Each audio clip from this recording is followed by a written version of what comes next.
And I give the call to the Minister for Regional Development, Local Government and Territories. Thank you, Deputy Speaker. And I think what the member for Page forgot to say is that they support you, they back you, but only in opposition. Because when you're in government, it is crickets. Anytime there's an issue in the ag sector, okay. Anytime there's a sector, anytime there's an issue. Minister. Member for Page, I'm not going to have it. That is a lot of yelling and screaming, and you're encouraging yelling and screaming in response.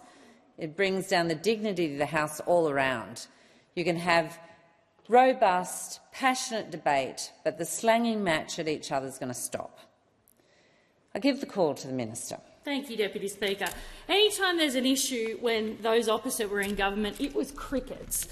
I've just heard the member for Page say that we should respect other people's, other countries. Minister, just sit down for a moment, please.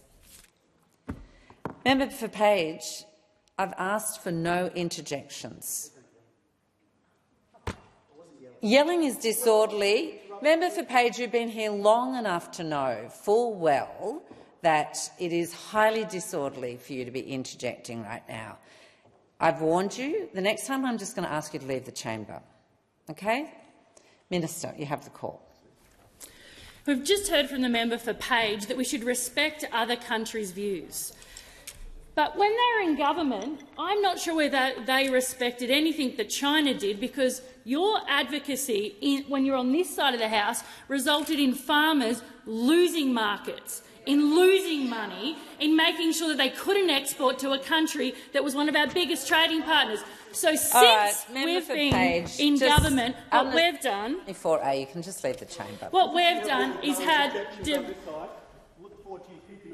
If you keep doing this on the way out, it is even more disorderly than doing it from the front bench. Well, Minister, you have the call. A lot about the member for Page and not about the Deputy Speaker. What we've done on this side of the House is, since we came to government, we've taken seriously our relationships with other countries. We've made sure that we've worked with China so that our wine exporters in the last year have exported more wine to China than had occurred in the previous 2 years, because those opposite decided loudspeaker diplomacy was better than actually working with the country. We've seen a number of tariffs come off our agricultural products because we take seriously that farmers need to export out their produce. Over the last 2 elections, we have committed to phase out live sheep exports by sea. This move hasn't come as a surprise to anyone, and in fact what we've done is put in place a long time frame so that we can help the industry to transition. It wasn't done lightly, it wasn't done without consultation. Yes, we know that there is going to be an impact in WA, but we also know that we can do more if we actually process more here. The Australian Meat Industry Employees Union said the government's policy will create between 500 to 800 extra direct jobs in meat processing, with more indirect jobs that will flow from that. It means that more jobs for WA and paves the way for WA farmers to supply Australia's nearly $8 billion sheep meat industry with more. This piece of legislation provides some certainty for farmers. It provides a timeline of transition. Deputy Speaker, let's be clear. There is going to be a transition. There is a total of $107 million to be provided over 5 years to help the industry transition. Whether that is $64.6 million to assist those sheep producers in the supply chain to transition, allowing farmers to capitalise on existing and emerging opportunities so that they are well positioned when the trade ends. $27 million to enhance demand within Australia and internationally for sheep meat products to maintain and develop market opportunities. $2.6 million to continue to improve sheep welfare standards so that there are practical and meet community expectations, including engagement with the World Organisation for Animal Health, and a $1.7 million package to appoint a transition advocate to facilitate two-way communication between the industry and government to pave the way for that. Unfortunately, we have seen live sheep exports decline over time, and that is just the facts. Over the last 20 years, we've seen live sheep export decline from 6.5 million head to 652,000 head right now. And in that decade of decline, what did those opposite do? Nothing. Crickets. They did nothing to improve regulation, nothing to help support the industry, nothing to grow the industry anywhere else. In 2023, Australia exported $4.4 billion in chilled and frozen sheep meat. That's almost 60 times the value of live sheep exports by sea, and we want to increase that. There is approximately 70,000 tonnes of chilled meat were air freighted from Australia to international trading partners between 1 September 2022 and 31 August 2023. In fact, we heard from the Deputy Leader of the Liberal Party, the member for Farrer, when she introduced a private member's bill in 2018 seeking to ban the trade, and I quote, "The live sheep trade is in terminal decline. Unfortunately, this is an industry with an operating model built on animal suffering." We know that things need to change. We're putting in place a substantial time frame to do that. We want to capitalise on those onshore opportunities in sheep meat processing, and it follows the recommendations of the independent panel who conducted extensive consultation with stakeholders. It takes a Labor government to act and to do more in this space, Deputy Speaker.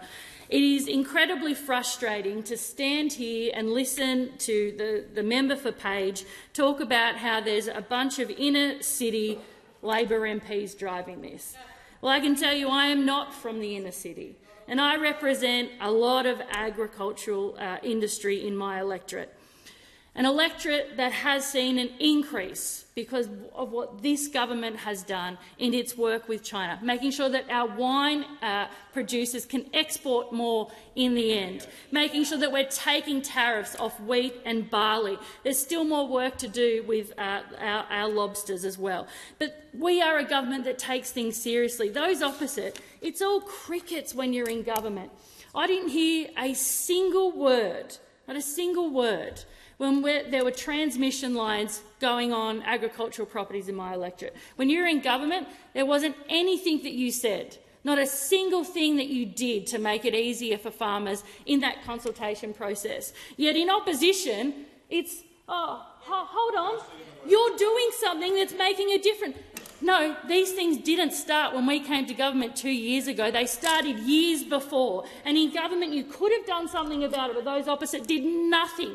Nothing to help communities dealing with renewable energy projects coming to their electorates. It took a Labor government to say consultation is not good by renewable energy companies when it comes to coming to regional communities. It took a Labor government to put in $20 million in the last budget to say you need to do better and you should do better by consulting properly with communities, not a ticker box exercise. Over and over again, it is crickets in government from those opposite, and then when they're on the opposition benches, it's loud, it's ferocious, oh, we've got to stand up for the regions. But when they're in government, they're here for each other. They're here to stab each other in the back and take each other's positions. They're here for power's sake. They're not here to make a difference for the community. And what we see time and time again is all of these issues are left until a Labor government comes in. There is a very, very big chasm between what you say you're going to do in government to what you actually do. And I support the National Farmers Federation in their bold ambition for a $100 billion industry by 2030. I absolutely support that.